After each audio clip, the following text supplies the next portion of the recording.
Hello, folks. How are you? Nick Dipaolo Show. Straight white male reporting. How you guys doing? All right? On the show tonight, very funny comedian Jimmy Fallon. He's the head writer for Kennedy. He's a very funny woman on Fox Business News. And he'll be appearing on that tomorrow night. And he's got a 1-hour special, State of the Union, streaming right now on Amazon Prime. For all his info, go to jimmyfallon.com or follow him on Twitter at jimmyfallon. And, yeah, I checked him out. Very funny dude. He's right from New York. Drove a cab for a while. He's put out a book. He's been a radio pundit. And I checked his Gotham set out. Very funny. And, yeah. So he'll be in at 9 o'clock Eastern Time. And check me and Andy Fiore, my producer, out this weekend. The Stress Factory, New Brunswick, New Jersey. And then September 9th, I'll be at Hot Comedy Club in Yonkers. And on the 16th at Newtown Theater, Newtown, Pennsylvania. On the 29th of September, my favorite gig of the year, Ridgefield Playhouse, Ridgefield, Connecticut. Those are nice theaters. That it's called One and Done, in and out, the way it should be, right, comedians? None of this 4 or 5 shows. We'll put you up Wednesday through Sunday. You can go to the bowling museum if you're in Milwaukee or whatever. Not to pick on Milwaukee, but I'm just saying. Once you've been in Cleveland and Milwaukee 19 times, do you know what I'm saying? Do you understand, folks? Again, when you're young and you're a comic coming up, you actually think you're in show business. You're heading to Cleveland all excited. But, yes. So that is that. I was laying on the couch last night. You know, I've been keeping you guys up to speed on my bats flying into my house. So I'm laying in that parlor last night with the cathedral ceiling. It's, you know, post and beam construction. It's wood. And I'm laying there staring. I have all the lights on so the bats won't come out. Hoping that's going to work. And I notice a hole near one of the beams about a little bigger than a quarter, which is more than enough if you know about bats to get in. And I'm like, I thought it was a knot in the wood at first, but no. It was a nice hole. And we stuffed it with steel wool and whatnot. That means they'll be coming in another way tonight through my bedroom. They'll tiptoe over my forehead and open the door and head down to the parlor. Let me tell you, I do not enjoy that. Every night I'm going to bed with a tennis racket on my chest. Fucking armed to the teeth. I got a fishing net and a tennis racket. I was thinking about going out and get a Daisy pellet and BB gun, air rifle. That's what my wife's brother-in-law has, a BB gun. He's actually shooting, ricocheting off his house. It's fucking creepy. I hate August, by the way. Have I mentioned that? It's my least favorite month of the year. You hear those cicadas going in the trees. It's 110. And I always hated it as a kid. Hate it now. Fucking hate it. Give me May and October. The rest of the year can stick up your wazoo. Unless you're living in a nice part of the country. Northern California, my favorite weather, but it's polluted by high-tech companies and liberal googobbers who are going to run the world and who watch me, where I shop, what I do, when I jerk off. Google's listening to you on your phone now. That was a story I read. So is there anywhere I can jerk off? I have to go into the closet at La Quinta Inn next to the dirty ironing board? Is that the only place? Your thoughts, Bill Gates? Did the asshole who invented the internet, and I'm not saying Al Gore because, but whoever invented, did they know they were opening this can of worms? Did they have any idea? I'll tell you who did. Ted Kaczynski. He's the one who wrote the whole manifesto, the Unabomber. He knew. That's what it's all about. Privacy going away and shit. His IQ was like through the roof. It's like 77. 866-969-1969. 866-969-1969. I was on the way home last night. I'm listening to the Comedy Channel, Sirius XM, like a good employee will. Apparently I have shares in the company. I got to check for a live read, 11 cents or some shit. Fucking believable. But Patrice O'Neill came on, who... Me and Patrice were, we everybody knows us from Tough Crowd at each other's throats, and rightly so. He was a hateful black guy, and you know how I lean in my politics. But funny as all hell, and a Bostonian, and he just has that cranky streak in him. He always did, and brilliantly funny. But I was on the way home, and they played his. I think it's from Elephant in the Room, his Animal Lover. Have you guys ever heard that? I was fucking laughing. So I'm jaded, folks. I've been doing this 30 years, you know? I could watch a 6-year-old kid fall off a bike and open his forehead, and I would... That's the only thing that makes me laugh now. Something like that. Brendan's in there cringing. That's the only type of shit that makes me laugh. People hurting themselves. An old lady in the parking lot at Target slipping on some ice and her fucking hip bone comes through her ass. That's what I find funny at this point. You know? But Patrice, his animal lover bit, just have me... Let's listen to a little of the late, great Patrice. And I'll get to Geraldo in a little while, too. Not on this show, but I'm just saying. These two guys I do really miss. I know they had a thing on Bennington. Ron Bennington did a thing that we... had a few of us comics speak about Geraldo, but Patrice, I heard him on the radio, and then I went home and I had a dream about me and him getting thrown out of a restaurant in Beverly Hills because we were cursing too loud or something. The waitress told the maid to, Patrice fucking started you. And I used to go to a restaurant in New York with him, and we used to, one of those. It's one of those Argentinian where they bring the meat over on a stick and they carve it off, and it falls on your plate, and you put the green button up. We must have 80, me and him must have 80 pounds of red meat one day after doing Shorty's watching Shorty. And then his eyes started getting saggy. I go, what's the matter? You feel all right? He goes, I don't want to say it, but he goes, I get enitis. I go, what? The funniest thing I've ever seen. He puts his hands on his belly and fell asleep for 30 seconds. We went there in his giant white Escalade and had 7 pounds of red meat. But here's Patrice talking about those commercials late at night you see, and he was a real animal lover. And get sick when I see animals suffering, and I know that's contrary to popular belief somehow. That's somehow funny, it's spread out that black people we hate animals. Everything's a conspiracy. We can't stand dogs and cats, and I don't get it. That's the news doing that because they only show dudes that hate dogs. When the Vic stuff was happening, what do you think of Michael Vick and the dog? They just show, every dude they show is dogs, man, fuck dogs. I'll drown a dog in a bucket right now. Give me a dog. Where's a dog at? I'll kill him. I hate dogs. And then they'll show a white woman tongue kissing a dog in the mouth just to prove white people love dogs. And then they go back to him, and he's mad. Look at this dirty white bitch tongue-kissing. Devil bitch tongue-kissing a jackal in the mouth. A jackal, always good. Devil licking jackals, and this is sad. It's some weird war. They always want black people and white people to be at war, man, for some reason. How can you hate people who hate animals? I'm not gonna go, I hate you, but it'll be hard. It takes away a piece of how close we might be if you go, I hate animals. Somebody look at a baby seal and go, oh, I can't wait to hit this motherfucker in the face.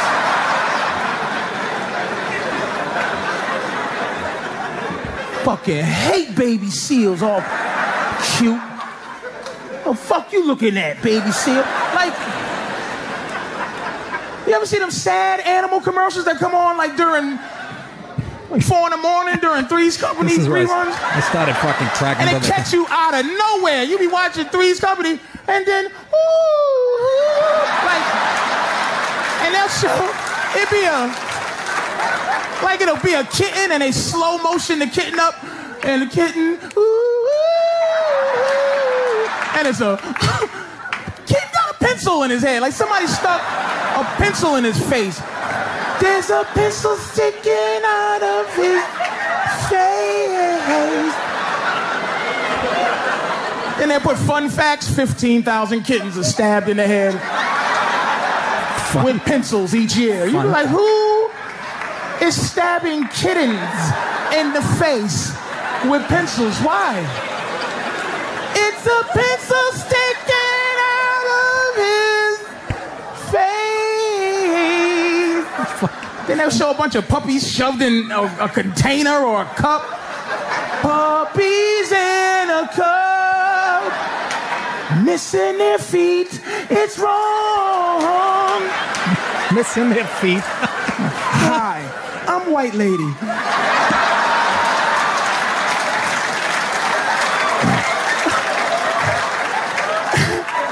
I'm here to say niggas probably did it.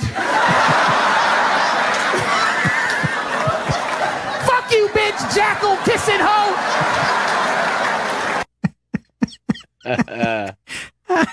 Hi, I'm white lady. Oh, that's hate speak, folks. Comes out of me in reverse. I'm a fucking racist and I'm a hater. What do you mean, well, Brendan? You agree with that? Of course you don't. You're from Kentucky. You're with me. For the love of Christ. 866-969-1969. I just couldn't help it. I heard that on the way home, and I was friggin'. I'm looking for a mouse. I really do have Advil PM brain. I didn't ever have a mouse over here to work the computer. You do, right? Yeah. Fucking losing my shit, man. I was belly laughing in the car, and then I go home and I said I had a fucking dream about him. So I had to play this. Had to. Boston Funny, we call it. Boston Funny. And he used to get on but during Tough Crowd, he'd get on a run. Why'd that guy drop off? I was gonna address. There was a guy on there. I'm gonna say me and Patrice are the best part of Tough Crowd. I have to agree with that.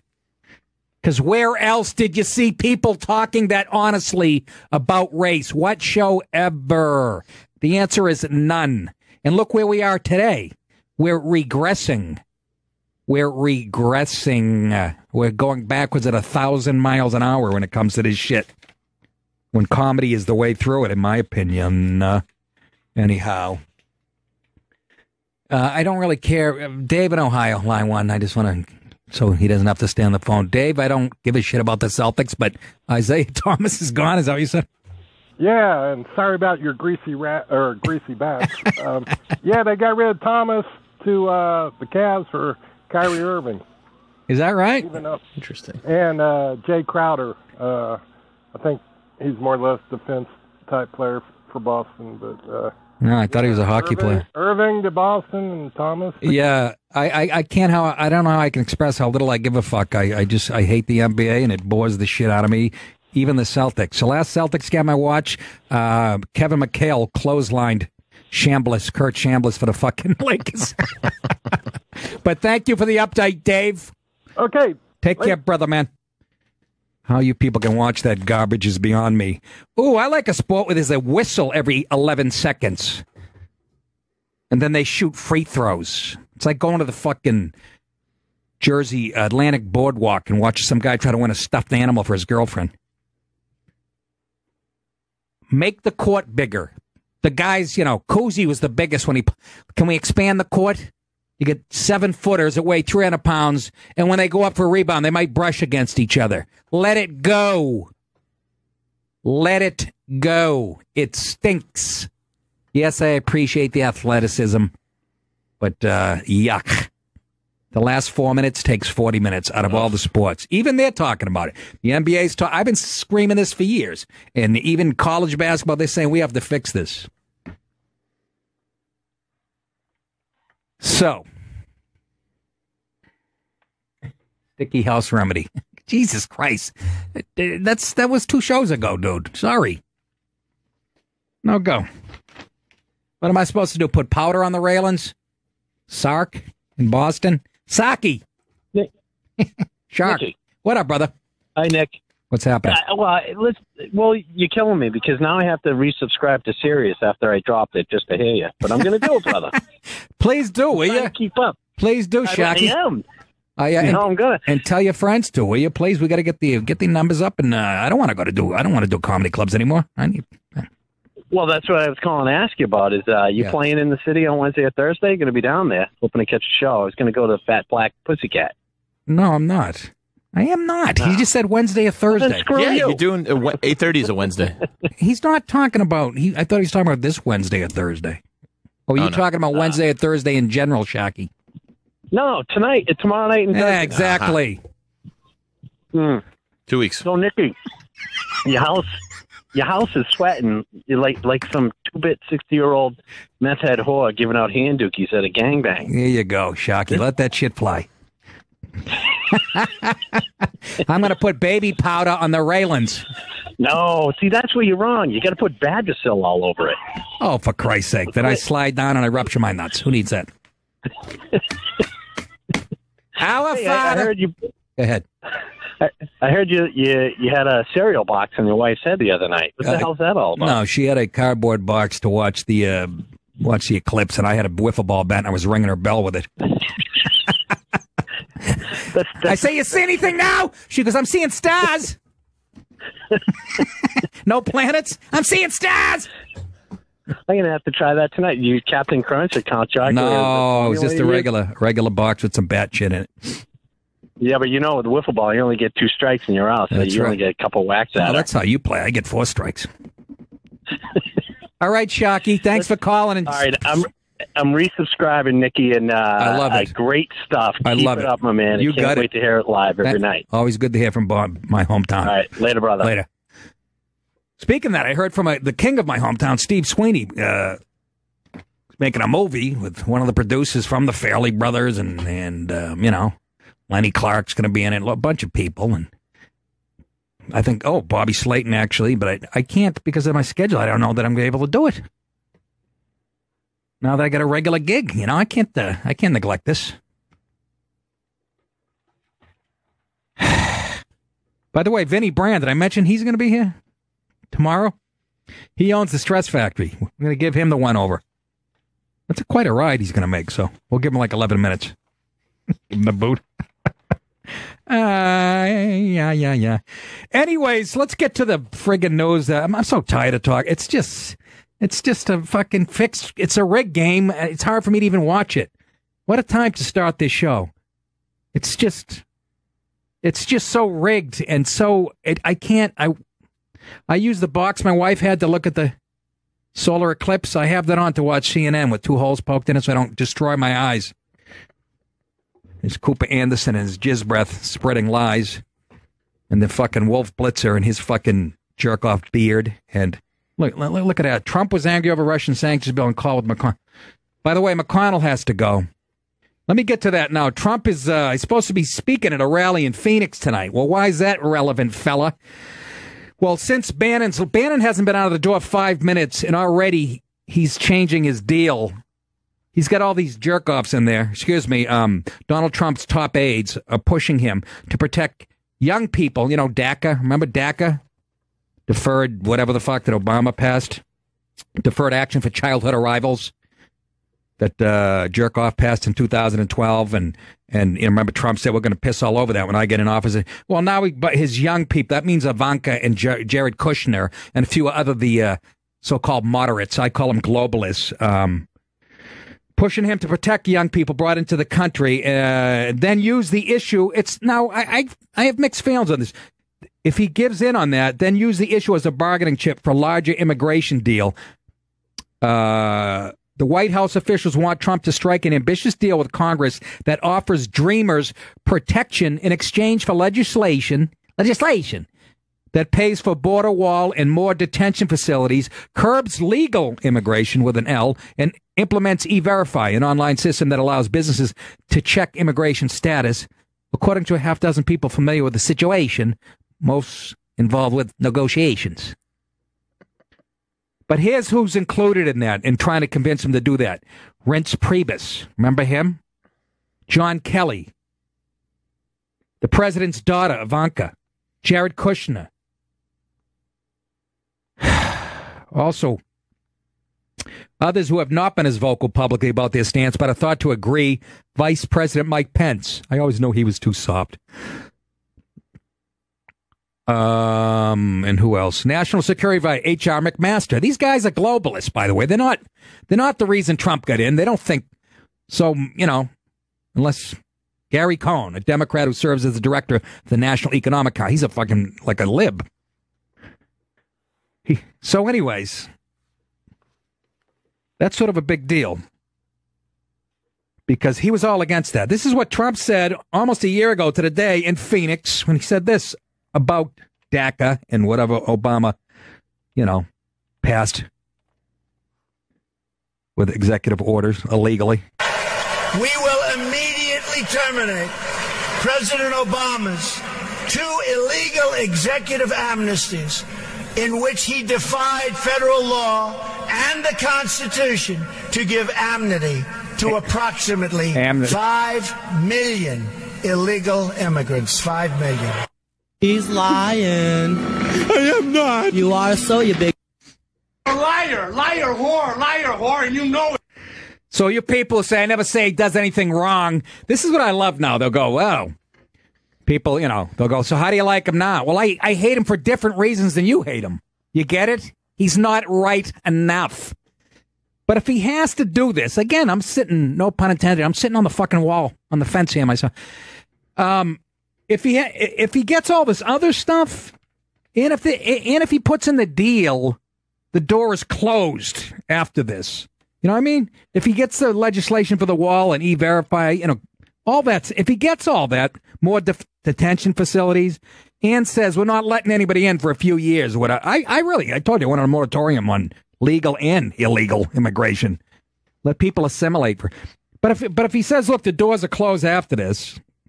But see, DACA, that's going to work as an incentive for people to sneak in here. In other words, if you come in and you drop have a few kids here, this is how. So it's a fucking draw. 866-969-1969. I'm more, so he's going back on his word a little bit, but like I said, I would never thought he was a conservative anyways. But, I don't know, the Ann Coulters of the world, she got to be out of her tits about this and his base. But that seems, again, if you're going to get anything done, you got to compromise a little bit, I guess. But man, and yesterday with the Afghanistan, his, new plan, but that came from his generals, and I understand, but that sort of goes against what he said, that we spent too much money over there, we're pulling out and blah, blah, blah. So, but, Bannon's not out of the fucking door 5 minutes. And Ivanka and Jared and McMaster all got him cornered, and McConnell, that no-chin, drooling Kentucky dope. When is he going to go back to Kentucky? Blow a horse.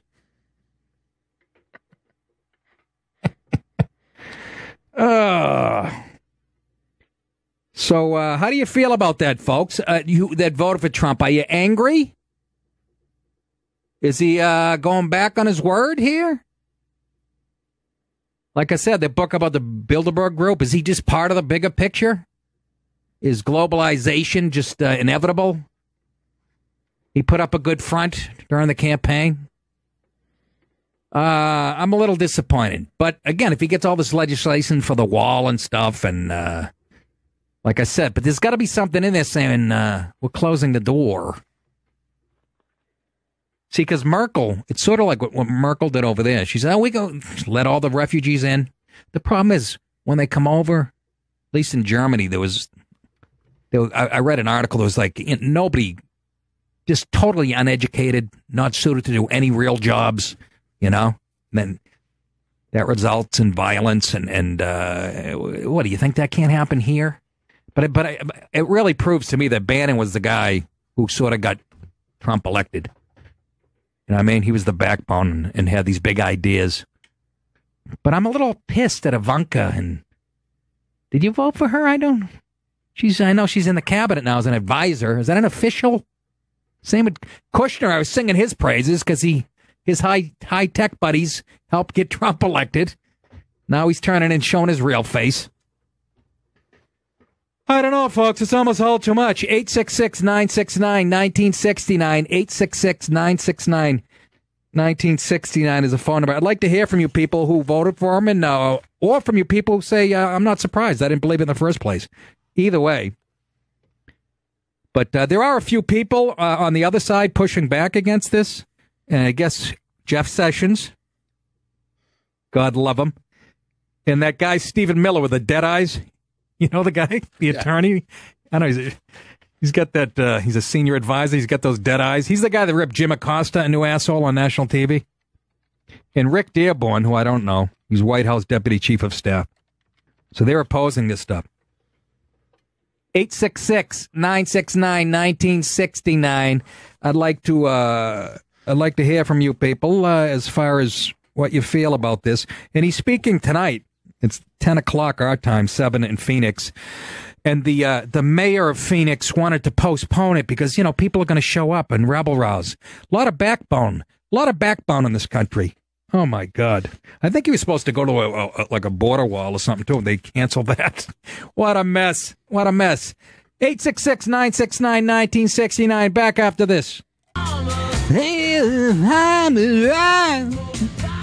How are you, folks? Welcome back. 866-969-1969. Currently talking about Trump and he's being squeezed by the moderates or the globalists, whatever you want to call them, in his administration. Bannon hasn't been out the door 5 minutes. And you got Ivanka and her husband, Jared, circling the wagons, saying, you got to give in on DACA. That's legislation that Trump passed protecting young kids who, illegals came over, had kids, and the kids are in the school system. Now, what? You said Trump. Did I say Trump? I said Trump passed. Excuse me. Jesus H. Christ. Obama. Are you sure I said Trump? Yes. Okay. It's the coffee. Anyways. So, yeah, he's being squeezed, and they're saying you got to use that in negotiations. Give in on the Dreamer stuff, and in exchange for that, you'll get legislation, hopefully, that pays for a border wall, more detention facilities. You can curb illegal legal immigration with an L and implement E-Verify so the businesses can check on these people. That's who's keeping this going, The businesses, they want this flow to continue, right? Pay them shit wages, and it's a real clusterfuck. A what? A clusterfuck. Hey, at the in a half hour, the top of the second hour, comedian Jimmy Fallon will be here. Funny dude. He's the head writer for our friend Kennedy over Fox Business News. She asked me to be on that show a couple times, like when racial shit came up, and I'm like, I'm not going to go on there. I'm going to say something off color and get you in trouble. So I'll just stay home. Dale in New Jersey, he's going to combine the two things we've been talking about, Patrice and Trump. Dale, what's up? Hey, Nick, how you doing? Pretty good. You brought up Patrice, so you go down this rabbit hole on YouTube, and what I love is there's a moment, if you could find it, you and Patrice go into this football talk for like an hour on O&A, which is hysterical. And then it turns from football to a race conversation about corporations, your corporation, he's not corporations, and you guys are going back and forth screaming. And you calm everything down by just calling the mayor a Google gobbler, and Patrice just starts cackling. A Go Gobbler, absolutely. A Go Gobbler, but classic. Yeah, Patrice. But you and him, what a team you would have made today in this era talking about Trump.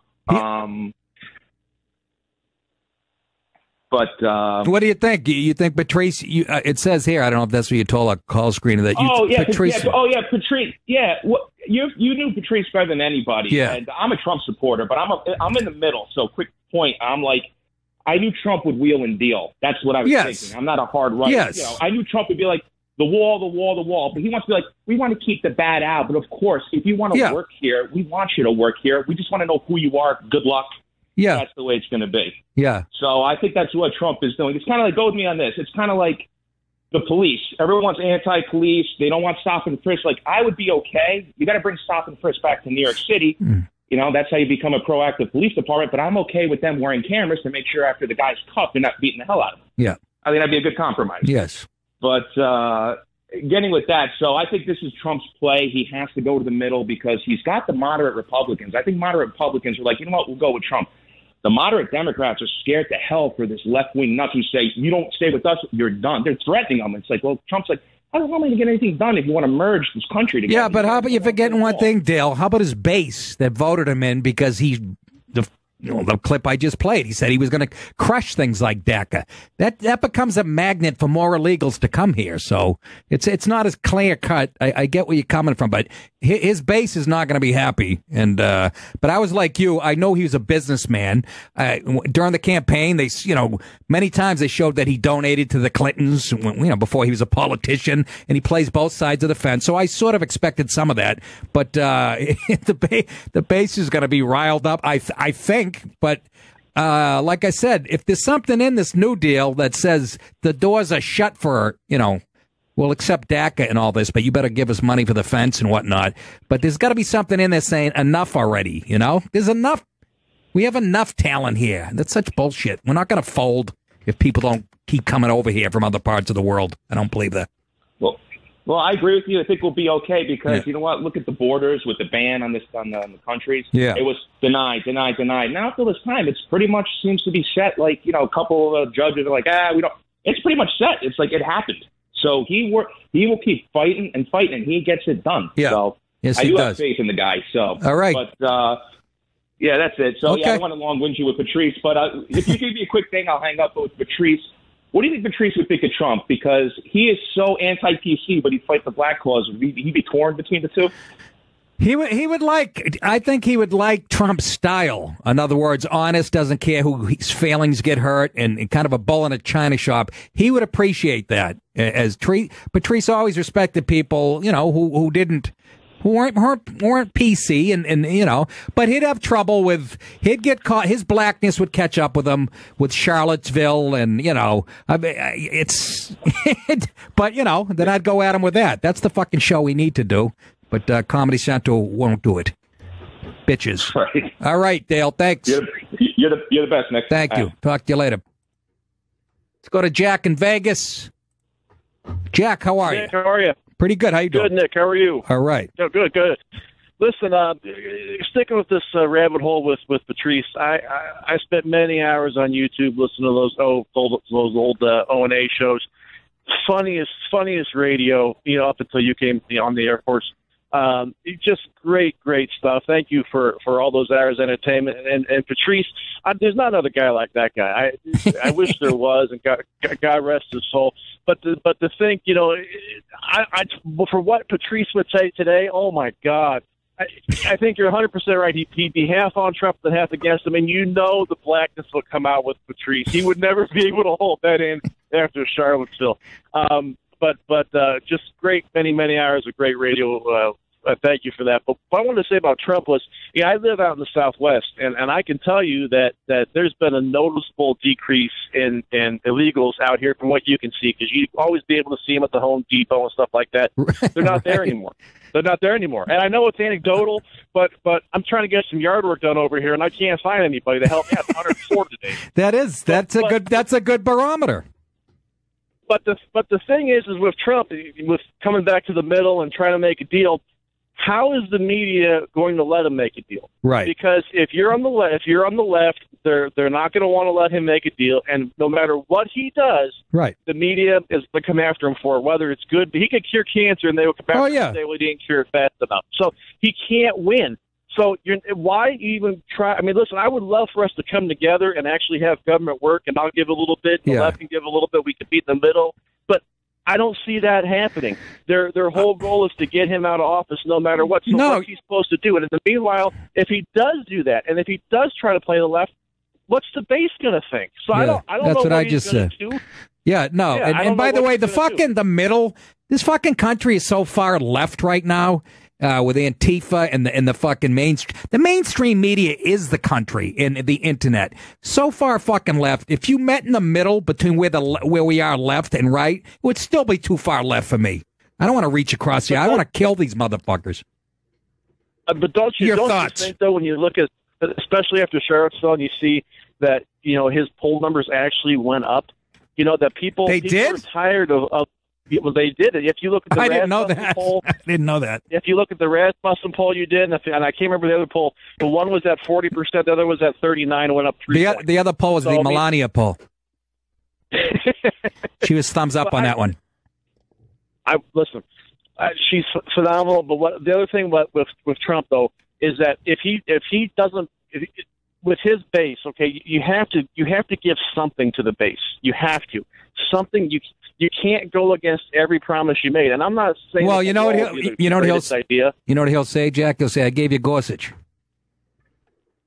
Okay, that's phenomenal. Yeah. But what about? He's surrounded by Democrats in the White House. He's surrounded by Democrats and generals. Right. Where is anybody that's actually talking to him? But what the people who elected him want him to do. Yeah, I would love him to go to the middle, but my God, they're all gone. Yeah, he left. Bannon was the guy. I agree with whoever said, Bannon said that the Trump presidency is essentially over when Bannon left. And I sort of feel that way. I would have voted for, I wanted Bannon to be president. He should have ran. But he's scary looking.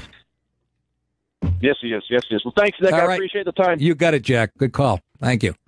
866-969-1969. I'd like to hear from people who, saying, hey, you got to give in a little bit to get something here. But that was a great point he made. It doesn't matter what he does. So why don't you just go batshit crazy? They're not going to let this poor bastard, breathe. David in Washington. What's going on, David? Nick, I heard you have problems with bats. Yes. Leave my brothers alone, you son of a bitch. I come from Pennsylvania, I kick your ass. God. Sound like you come from Sicily, but go ahead. Hey, Nick, man, listen. I'm going to give it to you square, yeah. Okay? I'm a regular caller. Yeah. And I'm telling you right now, okay, Afghanistan. We can't leave Afghanistan. I know what he promised, and I know what everybody thinks. Afghanistan is filled with 1,000 years worth of cavemen. They only know force. The Taliban will never be our friend. They'll never be our ally. We can only stop the terrorism by hitting it at the root. It's called the Hydra effect. I agree. Hydra. Yeah, so the Hydra effect is done. When you cut off one head, two will grow in its place. The only way to get rid of that is to burn the heads at the root. And to do that is to keep slamming them. There's no other way to do it. Yeah, no, I agree. I was just again calling out Trump, who during the campaign said, we've spent enough money over there, we got to get out of there, blah blah blah. But here's the deal. At least he's getting military advice from military guys. Obama put all these restrictions on the military by himself. He made the calls. Imagine the former president of the Harvard Law Review as the commander-in-chief of the military. It just makes me laugh. But I have more faith in Mattis and people like that. But you know what?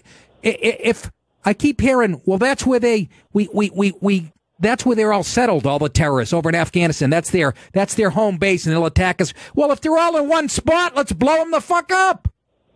Yeah, get business going. Time to crank it up. I'm telling you, these bastards don't know. Listen, before I get way off the rails on this, I want to just say this about your immigration policy. We don't need any more immigrants. We don't need them. It's completely unnecessary. We have enough Americans to do all the jobs. I think so. We don't need any more. If we bring in guys from India, you're going to get a guy who can come in, he can write code, and he can program your PC to do whatever it needs to do, and then on the weekends he's driving cab. Do we need people like that in this country? Do we not have people who can already do that here? The guys from India are coming over here taking all the high-tech jobs. Oh, and driving cab. Does this seem like a society we want to be bringing their people into here? Come on, man. We got to be realistic about our immigration process. We don't need any more Mexicans. All of them that are here, they're already here. We don't need any more. Don't bring your uncles. Don't bring your fucking cousins. None of that shit. Just we're good. We're good where we are. Well, it's sort of that's what I said. I said close the door. And after this, there's got to be something. There's got to be a moratorium on both. All right, thanks, John. Take it easy. Where'd the other guy go?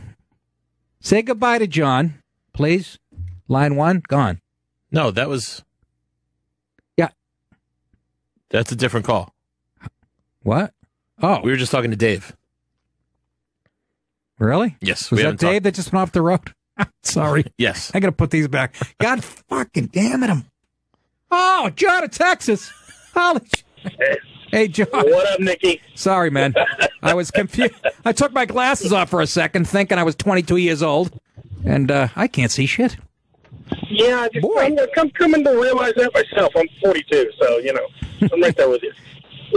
So, go ahead. You have a comment on the media. I do, and, I love Trump because he is pure genius.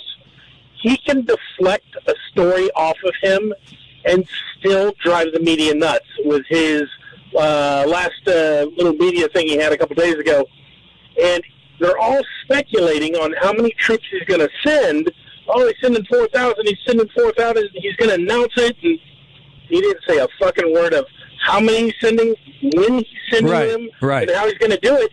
And they don't know how to handle themselves because every president has basically said over the airs that the enemies can hear and see of what they're going to do, how many they're going to do it with, and when they're going to do it. And it's like they are losing their fucking mind. I know. And it's hilarious.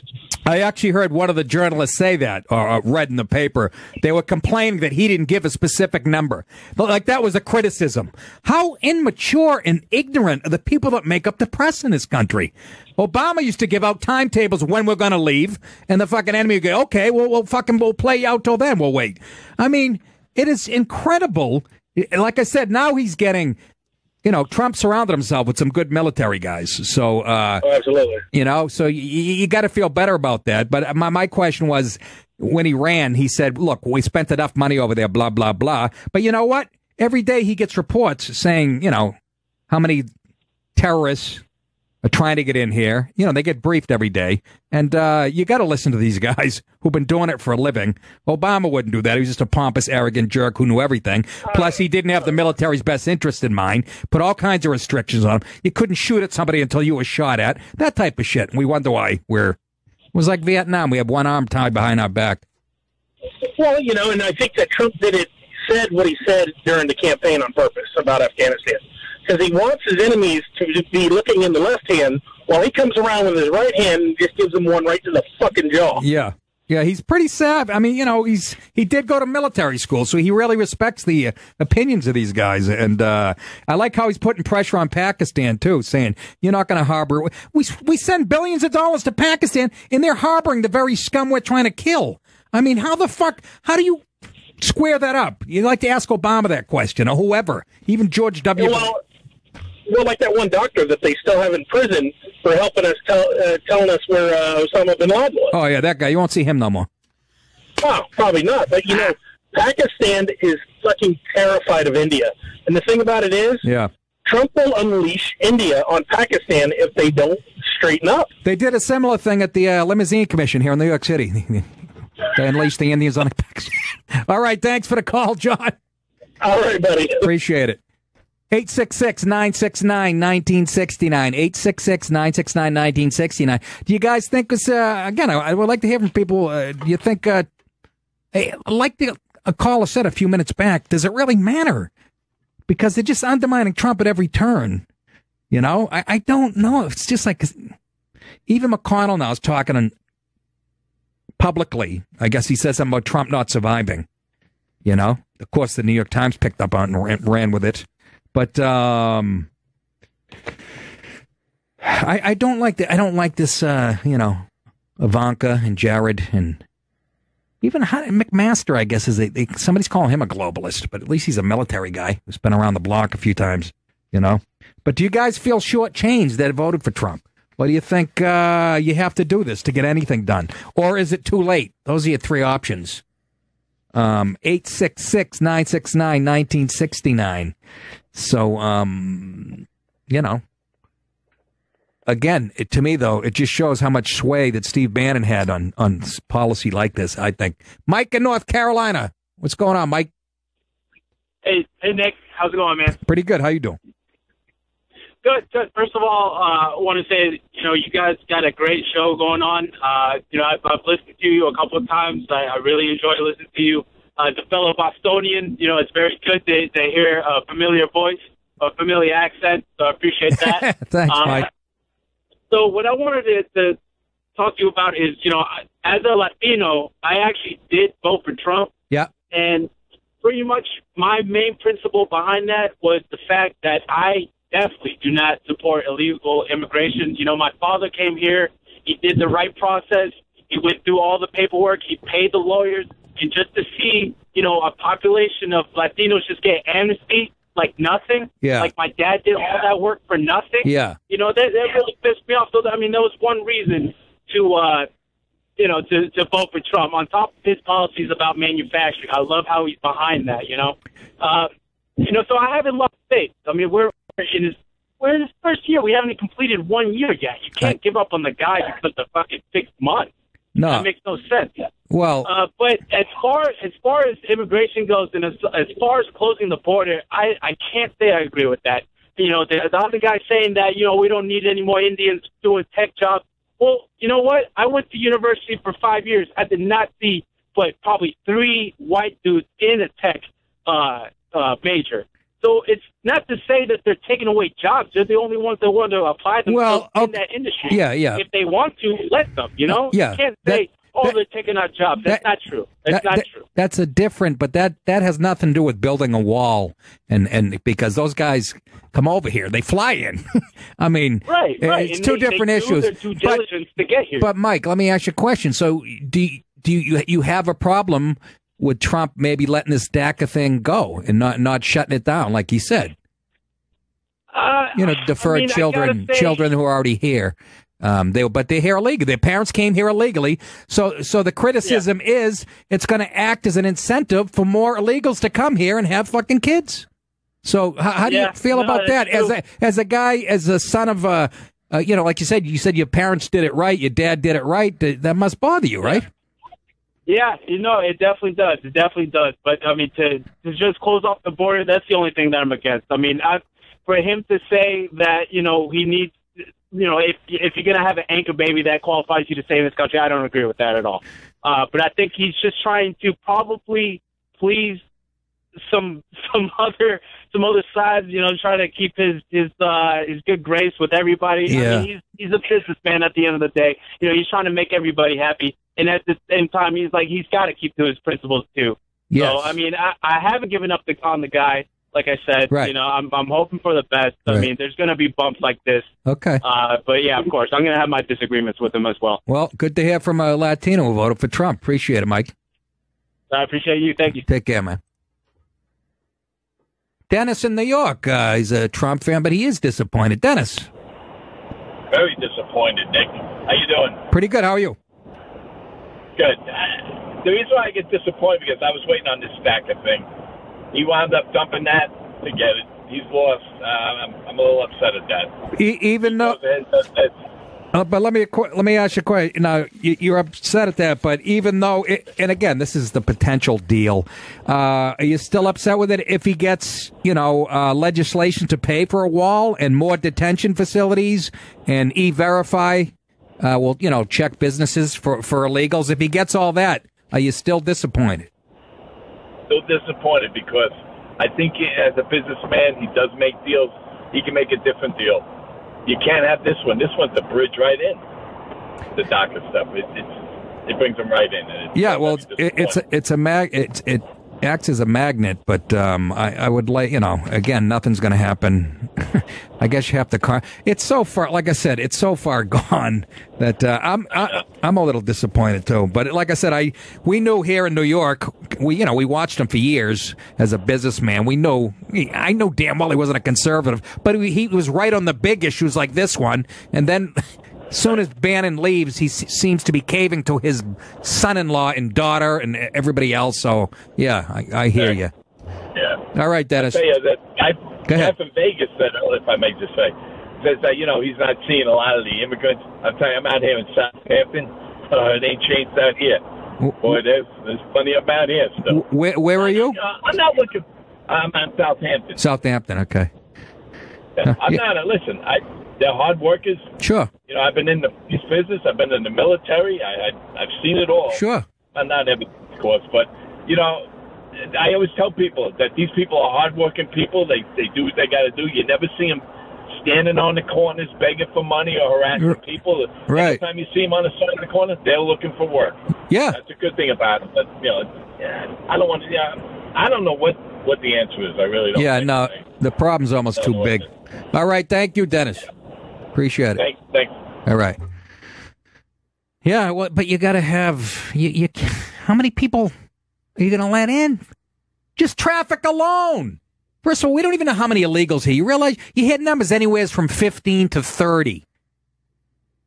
And when I'm in traffic at 5 o'clock, it sure feels like 30. And that goes for every major city in this country. I mean, for Christ's sake, is anybody keeping track? And the people that overstay their B-1 visas, those are the ones you got to be careful of. But, most of them come over they're not very highly educated at all. They're not trained to do anything. So that was another part of Trump's thing. Remember, he was going to actually look at their status as far as education. Can you help us as a country? Whoa, that's racist. That's, it's fucking so tiring, man. So some people upset, some people not. We should get Coulter, maybe. Get Coulter on the phone tomorrow. Because she was starting to turn on him. That was her big thing, our friend Ann. So, yeah, I don't, between that and, I don't know. Like I said, his military plan, too, is different than what do you look at? I got on the Fox screen. ESPN pulls Asian announcer named Robert Lee off UVA game. Why? Well, I guess Robert Lee, Virginia game. No! No! No! Somebody pull that up. Pull that story up. That's got to be...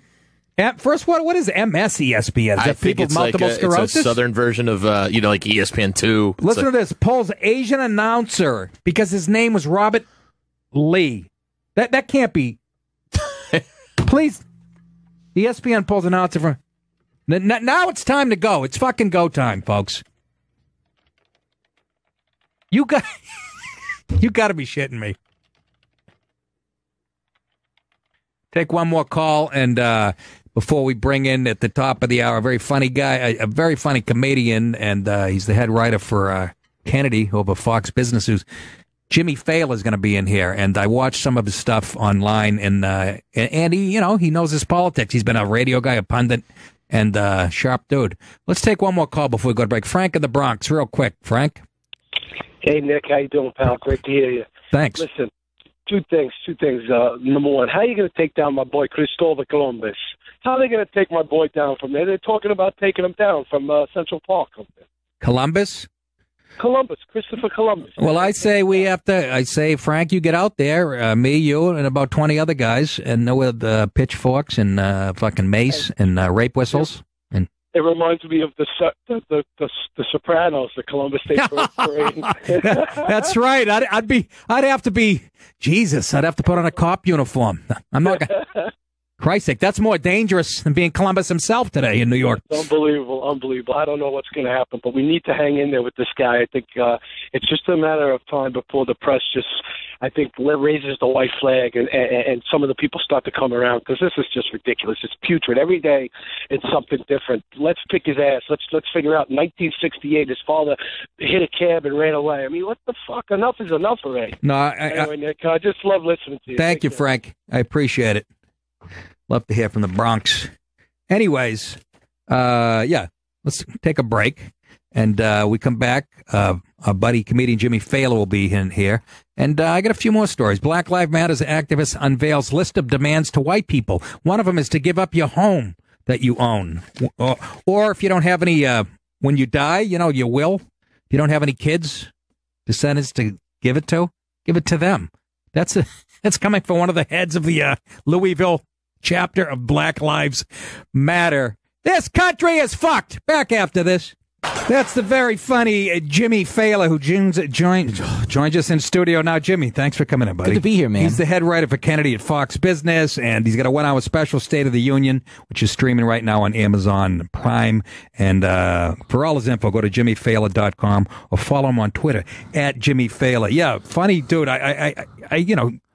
He already filled me in on you. He got you up to speed. I don't know where I was, dude. I got to be honest. I'm embarrassed I didn't know who you were. Well, I appreciate the compliment, but at the same time, it's still a risky booking because me and you, like our sensibilities, we're kind of like, you never see two homeless guys on the same corner because their crazies kind of cancel each other out. Yeah. We do have a very similar sensibility. Yeah. In that there's, not a lot of fucks being given when we do what it is that we do. Well, the world needs that. No, it's healthy. There should be 10 of us. I say this about comedy all the time because the comedy community has become too supportive. It's like a therapy. It's like a therapy group for rape victims now. Where everybody's like so nice. Let's all go to a movie. I liked when everybody was dicks to each other because it made us better comics. Yeah, that's how I felt about the Lakers Celtics and the NBA. That's the only time I liked it was when they hated each other, and I liked it when Larry Bird and was choking the life out of Dr. J. Remember they had you ever see that picture of them choking each other out? That was basketball. Yeah, that was real basketball. And they then- weren't friends. Not They yet. didn't go to each other's bowling matches at the end of the year. Like, I get no, sad. the night before the game, they go to Yeah. a fucking restaurant in Miami and jerk each other You know, off. they're hanging out. It's sad. I tell you, Fiore. In my day, there were fights. Nobody liked each other. Let me get to the.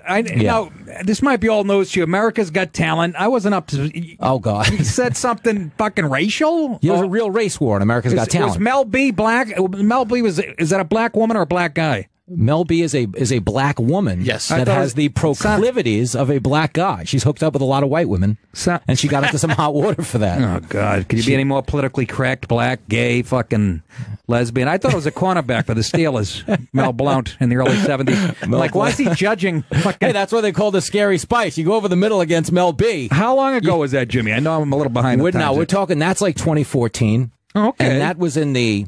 What was the joke? And was it really fucking... America's Got Talent at the Hammerstein Ballroom? The way it goes down is when you're auditioning for the judges on TV, the audition round, which is the opening episode of the season. It's actually like your 7th audition for the show, just to give everybody at home a glimpse into how realistic reality TV really is.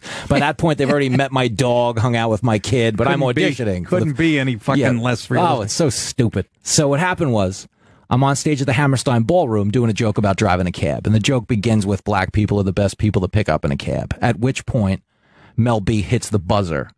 And I finish the joke under the real, like, aggressive booing, which I think is directed at me. And when I'm done with the particular joke, Howard actually shushes the crowd, tells her she's a disgrace to comedy. She knows nothing about judging. Doing stand-up is the hardest thing to do on the show. You should be embarrassed to do that to a guy. A Jew-black fight? Oh, my God, over comedy. Here, I know, people's heads are exploding. So she actually, at that point, said to me, I don't understand why you have to bring race into it. And I just happened to hit a lucky comebacker at the mound, which was, I think everybody in the room was past race but you. And that turned into like air horn. Oh, fucking no way. And everybody lost their mind. And what ensued was like a 13-minute race war. Yeah, they were. Because you know what it was? I was getting up there. I was introduced as a guy who drives a cab in New York City. It's at the Hammerstein Ballroom. Yeah. So you already have like there's a lot of goodwill. I mean, let's call this what it is. People do like a white cab driver because you're kind of an endangered species. Yeah. So you are getting like home team tips and sympathy. And they were definitely in my corner at that point. In fact, I was probably getting more than I deserved. 2 jokes in, that was the 3rd joke. So it turned into an actual race riot, but they didn't actually air it on the show because they thought it would make her look bad. So what happened was... And then you requested to be I asked to get yanked off the show. Which I love about you. I would have done the same. Yeah, fuck these people. You know what I mean? These people is right. These people. And again, this was 3 years ago, and she didn't even let you get to the...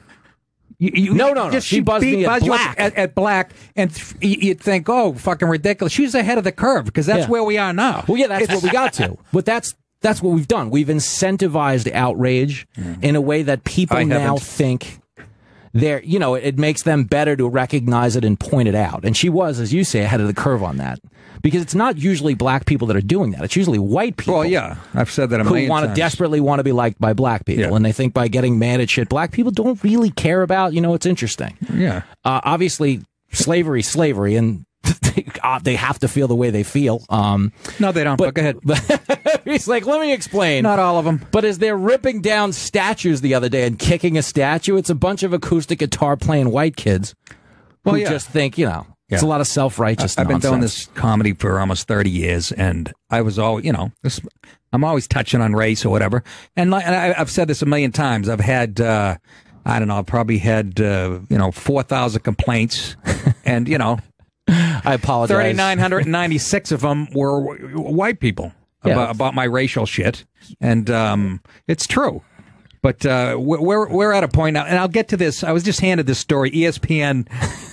And ESPN, and I love it because ESPN is Disney, folks. Don't forget that. Mm-hmm. Disney is the main exporter of political correctness across the fucking globe. Whether it's your kids watching faggy cartoons where there's a little fucking black kid, a little white kid, a kid with a sombrero, a fucking kid in a wheelchair, an Indian with a headdress. That's fucking Disney. And that's not the way the world looks. Not at my house on Super Bowl Sunday. or some guy's, or fucking Keith Robinson's house in Philly. It's asinine. But they actually pulled, and we'll get to this. I don't want to get to this guy. I got a few more things I want to get to, but they pulled a guy and announced a college football game. An Asian guy. His name was Robert Lee. So they pulled him off. So they are just, at this point, I said this last week. we talked about a middle school that was named after a guy named Lynch. Yep. And the word lynch, so they had to change. And I said, if that's where we're at in this discussion, we want to have a discussion about race. If I hear that one more time, is that where we're starting? Where the word fucking a guy's name Lynch can offend somebody? Go fuck your sister. How's that for intelligent? That's where we'll start the conversation. How about that? Jimmy, your thoughts? Speaking of Disney. Go fuck. No, go ahead. So to that point, the story is, and we just got this across the street at Fox. Yeah. The guy's Asian. They pulled him off, which is so funny to me. It was the William and Mary University of Virginia College football game, which, to be fair, I didn't know they had announcers for William and Mary football. Yeah. Did they even put a line on that game? I don't know. I had, William and Mary minus the 6. They issued the following statement. We collectively made the decision with Robert to switch games as the tragic events in Charlottesville were unfolding because of the coincidence of his name. In that moment, it felt right to all parties. What? It's a shame that, now this is where it is. This is where the money line. Yeah. It's a shame that this is even a topic of conversation. And we regret who calls play-by-play for football games has become an issue. It's only a topic because they made it one. You can't have it both ways. No one gave a shit. It's like, I want to go back to this because I talked about this all last week. When Trump gave his initial response to the Charlottesville killing last week, which he said, we condemn hatred and bigotry on all sides. When they polled the public on that, 50% of the public, yes. Which I was fine with. But yes, 50% of people, 52% of people were upset by it because he omitted to say white supremacy and everything else. The other 48% didn't give a shit, which means nobody was mad about his reaction to Charlottesville until we told them there was something to be mad at. That's right. Meaning the average person just takes words at their meaning and doesn't go looking for additional meaning based on omission or distortion. And that's what this is. Where's the ambiguity in the word all? All. It's all is fucking all. All is all. It's the whole barnyard jamboree. Unless you really believe one side no. is guilty. Well, they do. The left believes. They're so sanctimonious assholes. They really believe they are morally superior. Yeah, well, that's what it is. They really believe it. Of course. Now it's become, the lie has become the fucking truth. The Antifa and that whole dipshit movement. Yeah. Their message is that they're gonna stop. They're gonna fight their way to ending violence. Which is that, it's just drinking yourself sober. It's the stupidest thing in the world. And what they've done with a lot of this shit is like they've kind of incentivized outrage in a way. Nobody really cares. Nobody's really as mad as they're telling you they are. No, it's faux outrage. Yeah, they just know they're getting currency for being upset, and it's an easy way to advance an agenda. It's bullshit, and that's what this is. I thought the lynch thing was the funniest thing I'd ever heard. I thought it was an onion thing. Seriously. I really thought you were fucking with me when we got that story last week. By the way, 866-969-1969, talking to comedian Jimmy Fallon. And then, when I saw this up on the TV, and I just fucking did. Now, why would you, if you get kids, you're going to bring them to Disney after this still? Or what? How about, why can Mickey we boycott? Got enough of my money. I've touched my toes behind Space Mountain plenty of times to pay that Mickey debt off. Fucking Disney? How does this work? Well, it's already backfired against ESPN. Yeah, wow, they're kicking Bomani Jones off TV and fucking Kevin Blackistone. How are we going to fucking survive? Jesus H. Christ. Disney, I love it. I know, you're right. They lost millions of dollars. They're cutting all the big personalities. Yeah. Now you got some, 14-year-old skateboarder. And I'm happy for that. Fuck, they take themselves too seriously. What happened to ESPN is like we grew up in the first generation of ESPN where sports with a story. They've now tried to make themselves bigger than the game itself. Of course, and that's what libs do. Stupid. I don't want to watch the Scott Van Pelt show at night where you're watching the Tonight Show with fucking sport. Just shut up. Show me the game. Well, how about, and that's just the tip of it. They don't know what they're doing. How about when you just want to get a score at the bottom? First of all, that scroll is unnecessary. Yeah. I don't need to know that Mookie Betts pulled a hamstring 11 times. They tell me that within a 30-second at the bottom. I literally put that painter's tape, the blue tape. I put it at the bottom of my fucking phone. I'm not shitting you. Nice TV. Well, it is nice TV. And the other shit. Well, you're right. It's turned into they think they're entertainers now, and just show the game. That's the other thing. Think of it this way: it's like if you were to, it's like a strip club trying to make the buffet the attraction. Like, no one's going there for the 3-day-old fucking I had shrimp. the best piece of salmon at Scores. I got to be honest with you. This is. I'm not, and I am not fucking kidding. Cooking with Nick. Goomba Johnny was the manager of Scores. Come on. At one point, yeah. Fucking, this is when he was about 260 and neck like this. All right. And he fucking sits me down, and stripper sits down next to me. And I'm eating the most delicious salmon. Then we went dancing. Wow. I had time ago when I first got to New York. I had the crabs at Flash Dancers. Hey, I gave it a shot. Fuck you both. I gave it a shot. What do you want from me? You didn't even give me time to shit on it. Yeah, I didn't. That was a preemptive strike by me. But, I mean, Jesus H. Christ, folks, I don't know what to tell you when we do a story about a school named Lynch, and we have to change the fucking, because of the word Lynch, and now Robert Lee, an Asian guy, can't do a football. How much, I used to laugh at people who said liberalism is a mental illness. I don't see how it isn't now. How it can be diagnosed. Huh? It is. I'm with you, because we've gotten to this point now where their emotions are their facts. And if they feel somewhere way emotionally, it has to be right, which that is a mental illness. If you just believe you're entitled to being correct based on the way you feel inside, which is a lot of what's gone on with like Trump in the last week, really. Like this idea that they've run out and called him an actual white supremacist. Which is hilarious. And it is. And it's like, it's the same thing as calling him Hitler. It's like, if you're an actual victim of Hitler, how demeaning is that to you? That they're equating your actual physical suffering with Trump. this guy saying shit you just don't like. You're a New Yorker, Jimmy, right? So you're familiar with Trump for years. Course, yeah. Did you ever hear his name associated with white supremacy No, as a businessman? No, until he got into Washington, D.C. He employed 40,000 people. There was no suit. There was no discrimination law. That didn't go on. There was shit in the 70s. He's actually cleaner than most guys that have run for president. But of course, you know what a lot of this shit is? Yeah, liberalism, goo gobblers. That's part of it.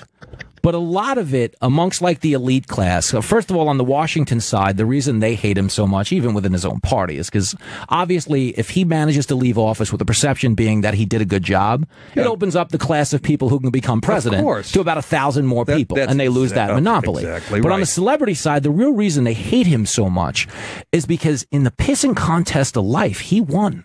It doesn't matter what happens now. He could resign tomorrow. Of course. Yo, he got the presidency. Yeah. You could have $400 trillion. Yeah. That's easier to get than the presidency. That's right.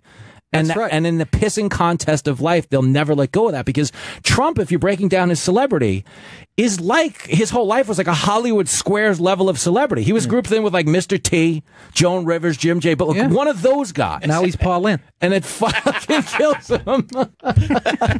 Now he's at Center Square. Yeah. He's got the Center Square. He was Charlie Weaver.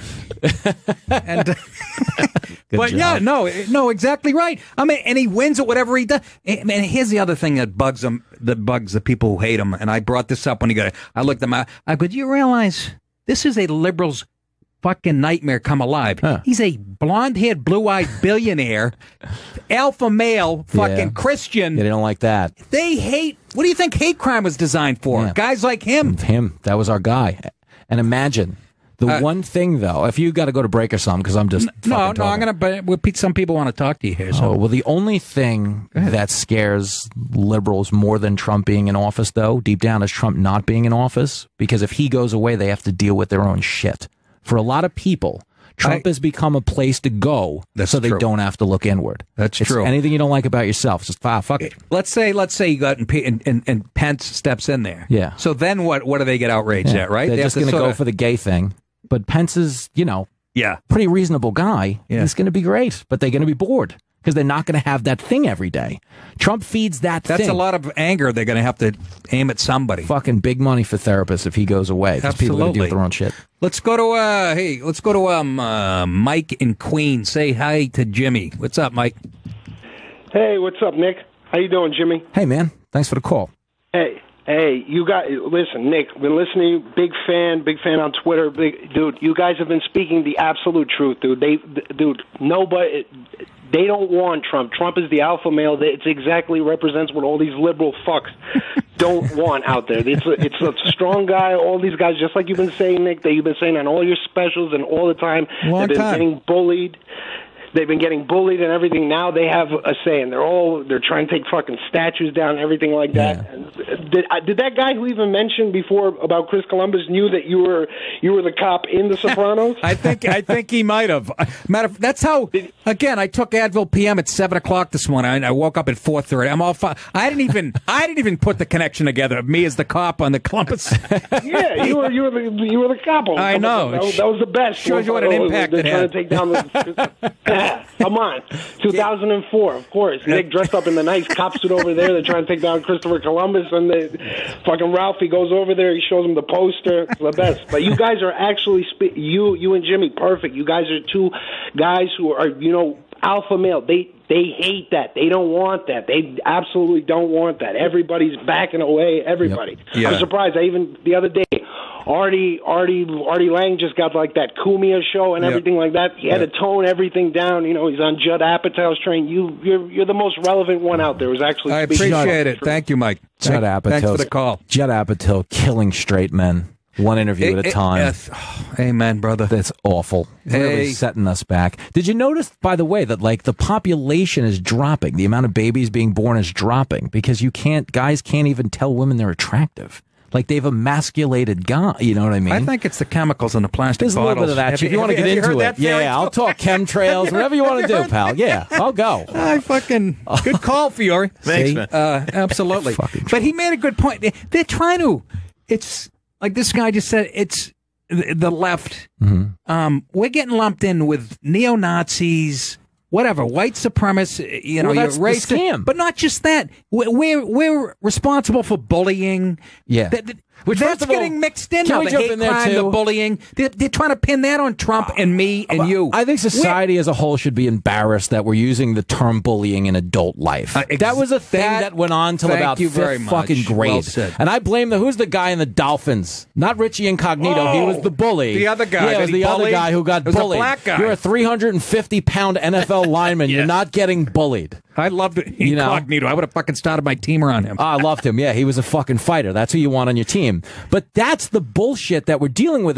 So take Boston this weekend, a free speech protest that happened. First of all, those people put out a statement saying we're not neo-Nazis, we're not white supremacists. There was 12 of them. 40,000 people showed up to counter-protest. No wonder why there was no violence. Yeah, come on. But it's like we're having this discussion as if 200 people showing up in Charlottesville or 12 people showing up in Boston means 50% of society is in the fucking Klan. No, I know. Which is ridiculous.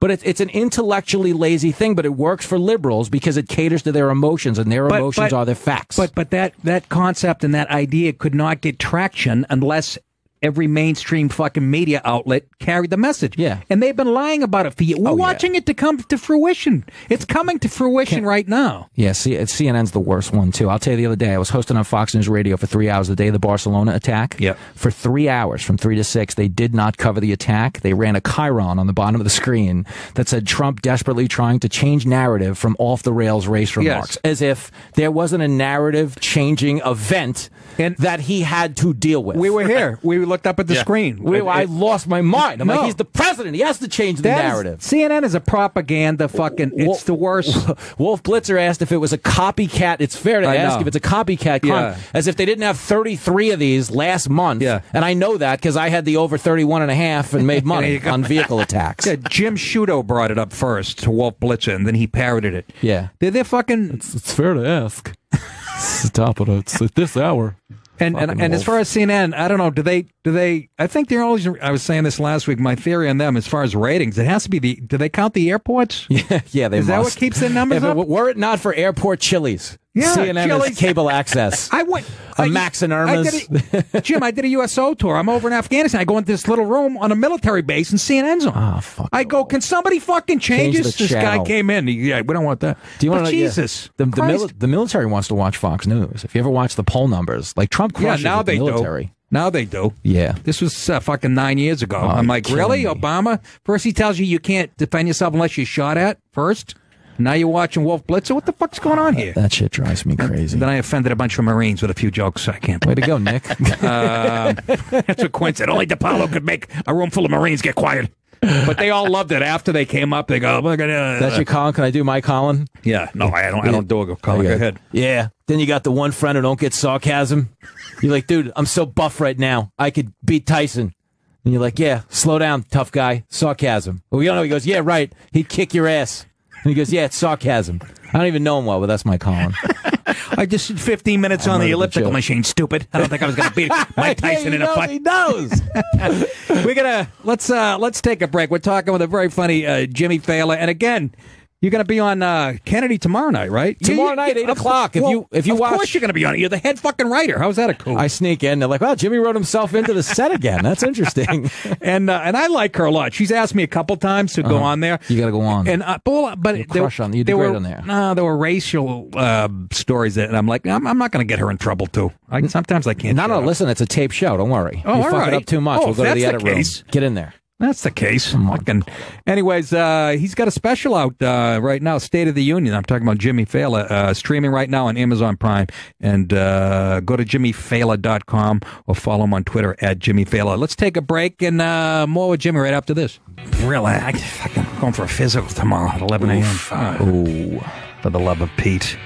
We're talking currently with Jimmy Fallon, very funny dude, head writer for Kennedy on Fox Business, and funny stand-up. You also, I didn't bring this up, you were a cab driver in New York, and the name of the book was what? Follow That Car? Follow That Car. A Cabbie's Guide to Conquering Fears, Achieving Dreams, and Finding a Public Restroom.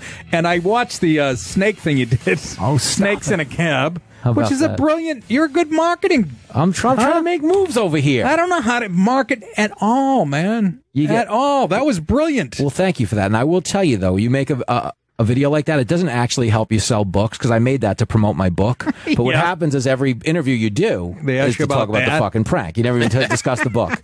Like, the publicist for the book was over the moon when it broke. And they're like, oh, this is amazing. I really did, I'm not kidding, 200 TV hits the week that video broke. All over the world, everywhere you could. But it really, I sold 5,500 books, which is a lot of books if no one's ever heard of you. Exactly. If no one's ever heard of you. Right. But considering how many people watch the video, because other sites picked it up and shit, it was crazy. But good times, right?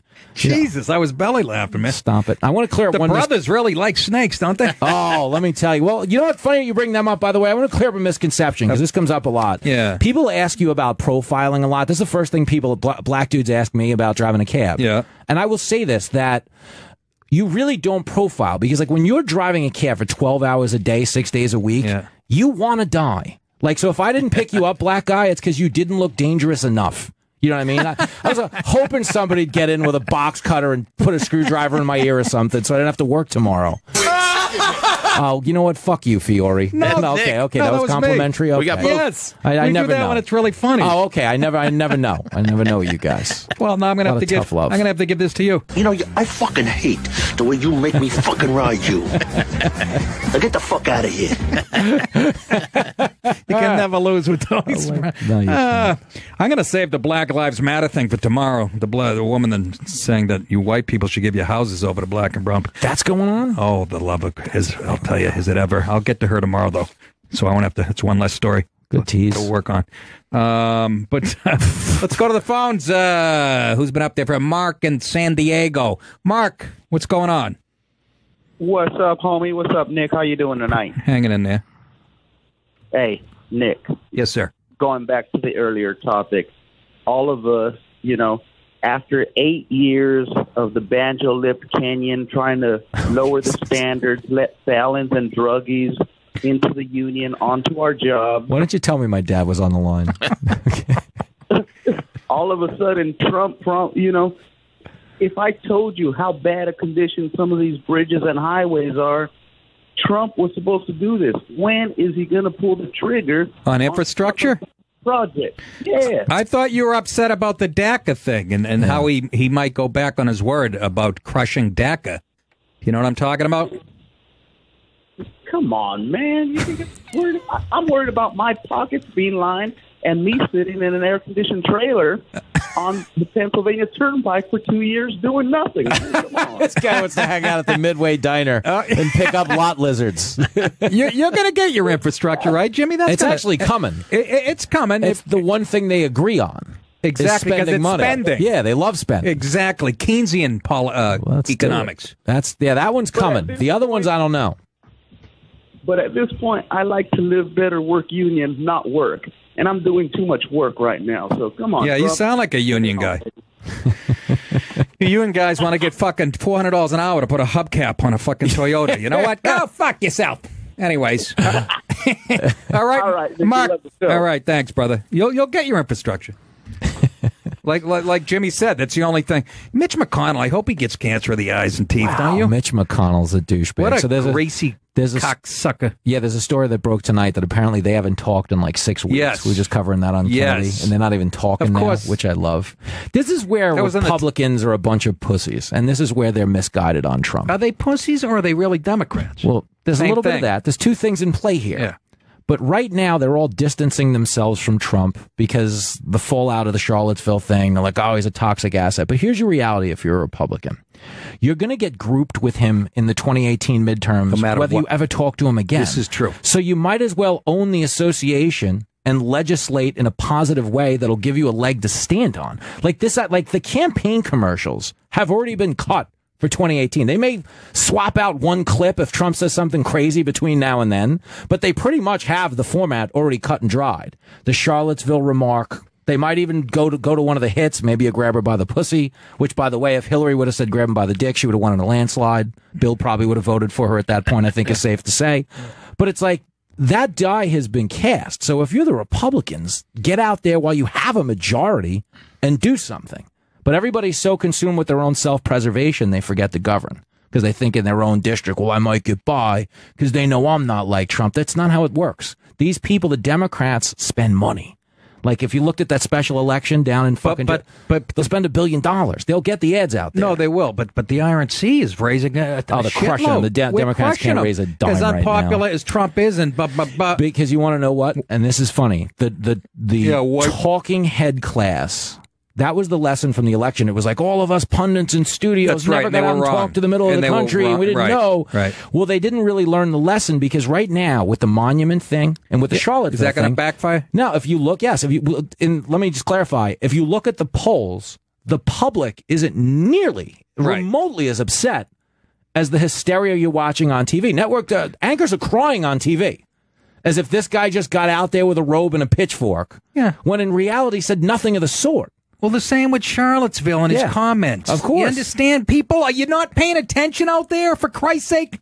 Are you that fucking, you people on the left, you want to win that bad that the truth doesn't fucking matter? No, they don't care. They absolutely don't fucking care. It's fucking outrageous to me. Joy Reid. That's smiling. Yeah, no, she's a mess. She's an embarrassment to TV. Open her head like a fucking cantaloupe. All right. Nick's views do not necessarily reflect those of the guests. I'm kidding. But hold on. No, I agree with you in principle. I can't stand her. I think she's really setting us back as a country because she says things. Morning Joe does this too. They get how are we going to govern with an actual white supremacist in the White House? Once you're using terms like that, the conversation's over. That's right. That's absolutely right. You know what I mean? You're talking to a guy. Have you ever had a moment in New York? We live in New York, where you're talking to a guy who, by all accounts, presents well, but within so you're having a normal conversation, but then within 3 sentences, he says something like, the government's giving us caffeine so they can control our minds, and you're like, oh, this guy's fucking nuts. Yeah. That's what's going on the left all day. Do you think that's true?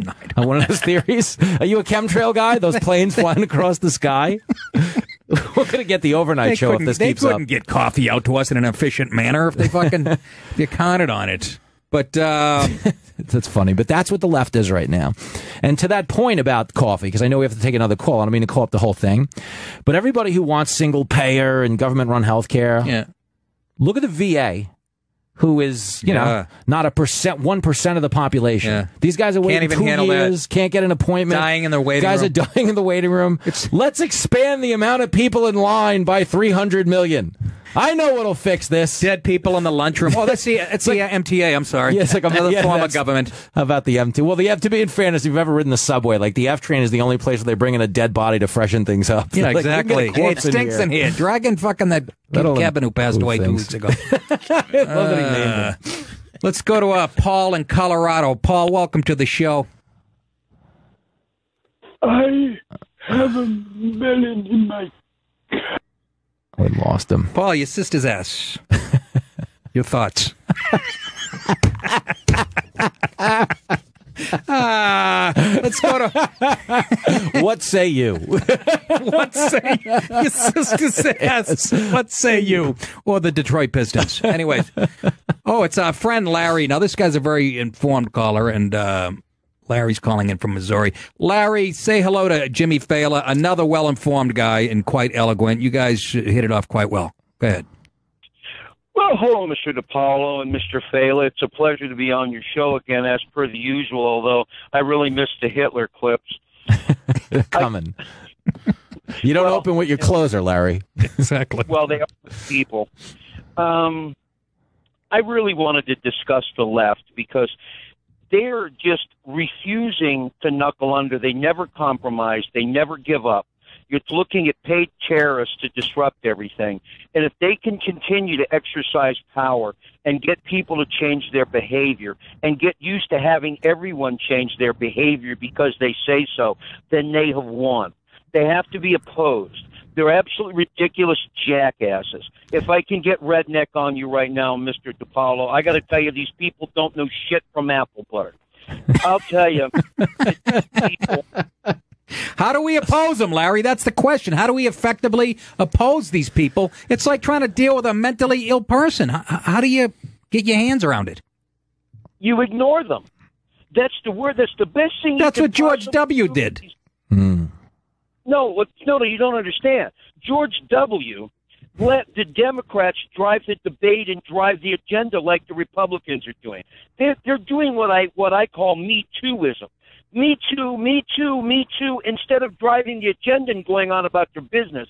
These jackasses that they elected or stole elections on the Republican side absolutely do not know how to act like they won the election.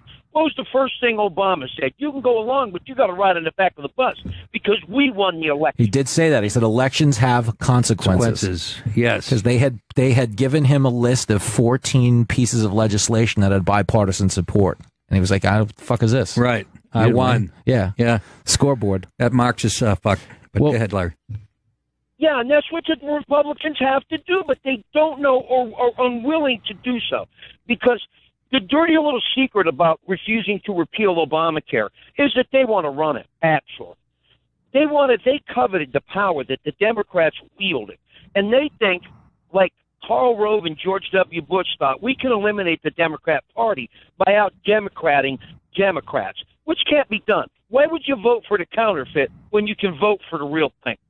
So they're not going to vote for a Democrat look-alike because he has an R by his name. If they want a Democrat, they're going to vote for a real Democrat. They're going to vote for a real Congress. But right now, Larry, they ain't voting for Democrats. They're 0-5 in special elections, but you're still making a great point, which is that the Republicans need to do some Republican shit and just own the advantage while they have it.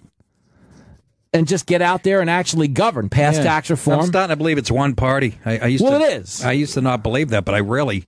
Yeah, it's embarrassing now. Think about it. Think of how organized the RNC was against Trump. Do you remember back? Oh, yeah. Way back in the primaries when the Republican Party had actually produced a website to explain to us how a contested brokered convention was going to go? They were prepping us for the moment where they took the election from him. Yes. And then his support was so overwhelming that their hands got forced. That's right. Remember when Kasich was running around? Didn't even win his home state. The guy's 0 for 32. We're going to have a brokered convention. And I'm going to be there, working the valet with fucking Jeb. What a pompous What do you think ass. he's doing there? Embarrassment. But that's I want to say this. The biggest embarrassment to the Republican Party is not Trump. It's their own actions on health care. If you run for 7 years on we're going to repeal health care. And now. Yeah. You know you are. You're the guy who's like, yeah, baby, you ever had it all night long? You know what I mean? Then you get home and you're like, well, I didn't say all night. Exactly. Who wants a back massage? I'm sorry. Center's on. Hold it on. never happens. I'm so sorry. This is so embarrassing. Larry, can you do it all night? Well, I can't do it all night. Lord of mercy, I'm an old ass man. I'd be lucky if I can do it once. But I got it. Well, that's another. I apologize for the too much info. But Mr. Baylor is absolutely correct. They're ignoring the American people, and it's to their own peril. That's how they lost the majorities to begin with, is because they governed poorly and stopped being Republicans because they really do want to be Democrats. They all have to be replaced. They will not learn the lessons of these elections. They absolutely refuse to. And Like, just look at Ed Gillespie in Virginia. He's ignoring Trump, and he damn near didn't win the primary. And if he continues to ignore Trump and use those jackass Washington insiders, the rhinos, he's going to lose, and they're going to put another Democrat government in the state of Virginia, which is fine. I don't live in the damn state. They want to screw that up. I could give a hoot in hell. I don't have any relatives that live Hey, watch your language. Well, I apologize for that. Hoot is very offensive. There are some owls out there. Yeah, but really, truly, if the Republicans don't start acting like Republicans, they're going to waste this opportunity because it really is generational. It is generational. When Lyndon Johnson had this opportunity, they transformed this country fundamentally, and we have never recovered from that. That's why we're reeling from all this socialism. And if they don't repeal and I thought it was FDR. Yeah. Well, FDR, but he didn't do as good as Lyndon Johnson did because that's when the social spending and the welfare really amped up, and they literally destroyed the American family structure. That's what's happening. But when you talk about the population growth or the lack thereof, we're not having enough children to support our population growth. And there's a movement within the Republican Party saying that we need these immigrants, we need these Latinos to actually pay the taxes to keep the money rolling in. That's why they do want illegal immigration. Right. They think that both parties will get their vote because they are socially very conservative, but both of them want their tax dollars and their vote. These people like McCain, McConnell, Lindsey Graham, Richard Burr, my senator, Tom Tillis. Oh, just please don't get me started on them guys. You already did, Larry. We have to. I got to wrap it up here, but good, Larry. Tremendous call as usual. Well informed, more than the host, and keep calling. Well, no, Mr. Dipaolo, thank you for the forum. I truly do enjoy it. You got it. Best half hour of my life, Larry. Good day. Good stuff. Thank you. Did we even get to? I didn't ask you about. How do you feel about this DACA thing? And Bannon's not out the door 5 minutes. Yeah, and now he's being surrounded by his son-in-law, his daughter, and don't you think there's something to that? This was going to happen anyways. Sometimes I feel like it was baked in the cake. Yeah, I feel like it was baked in the cake. Yeah. There's a lot of the thing about John Kelly. Yes.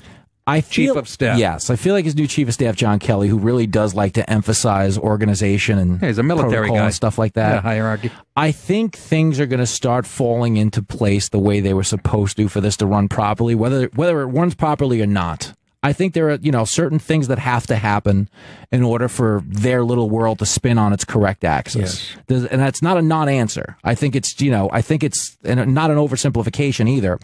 I think his job, Kelly, is he had to get Trump his come to Jesus moment. You know how they said that, they're calling this his Access Hollywood moment? Yeah. When Trump has that when he had his Access Hollywood moment, that was the best debate performance of his life. Yes. Because he realized he was, inch from the ledge. That's right. And he came back and destroyed her, destroyed Anderson Cooper, and that was the best Trump we've ever seen. Absolutely. I mean, I was screaming at the TV. The night, it's a good thing. How about he's standing behind her? Remember stalking her? Stalking her? He was intimidating her. It's a good thing Mr. Trump isn't in charge of the criminal justice system because you'd be in jail. That was my 8-year-old lost his mind. He's like, oh, God. I know. Fuck yeah. That was a home run. Kids love Trump, by the way. Can we get that out of the way, too? Because he's their Reagan. He's a cartoon character as president, which is what Reagan was. Yes. And it's disgusting that there's a whole generation of kids being raised to hate the country and their parents are telling them to be embarrassed by this. Right. When in reality, for whatever it is you don't like about Trump, if you're listening to right now, you may hate 5% of what he does, 10% of what he does. You like 90% of what he does. You like 90% of what this country is. But we're so caught up in the things we don't like. Do you think people in Aleppo are arguing over which statue should come down right now? No, exactly. It's the fucking mortar fires raining in on your kindergarten class. He was right on the big things, okay? So that's the point. He's got like a homeless guy in the subway. He's got a lot of good ideas. You might not like the way he expresses them. Yeah. But you agree with a lot of points. Yeah. And they're just focused. I mean, and the media's trying to cover him like he's like they have the previous 44 presidents, and they just refuse.